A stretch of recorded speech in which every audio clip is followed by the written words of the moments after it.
15 वर्ष कधीही फोन न करणारे आता तुम्हाला फोन करतील असंही अजित पवारांनी म्हटलंय।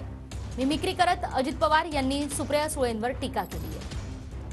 फोन करून भेटायला बोलवतील, नक्कल करतील असं अजित पवार यांनी म्हटलेलं आहे।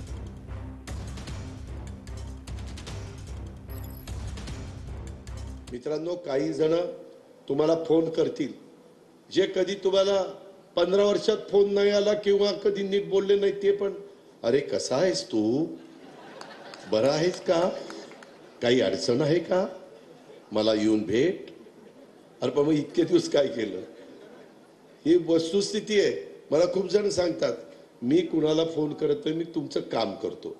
काम जर कामाच्या निमित्तानं फोन करायचा असेल तर करतो। लोकसभेमध्ये जाऊन सारखं मोदीवर टीका, सारखी अमित शहावर टीका, सारखी कोणाची उणीधुणी, कोण मदत करणार? तुम्ही जर विरोधी पक्षामध्ये हे असेल ग्रामपंचायतीचे सदस्य आणि बॉडी जर गुलाबरावची निवडून आली तर गुलाबरावशी मिळतं जुळतं घेतलंच पाहिजे नितीन, नाहीतर ते कसं काय ऐकतील बाबूराव? त्याच्याकरता असं नाही नुसती भाषणं करून नाही चालत बाबांनो, कामं झाली पाहिजे। भाषण तर कुणी पण पट्टीचा वक्ता करतो, आपल्या इथं तर लयच भाषण करणार, पण भाषणाबरोबर काम पण झालं।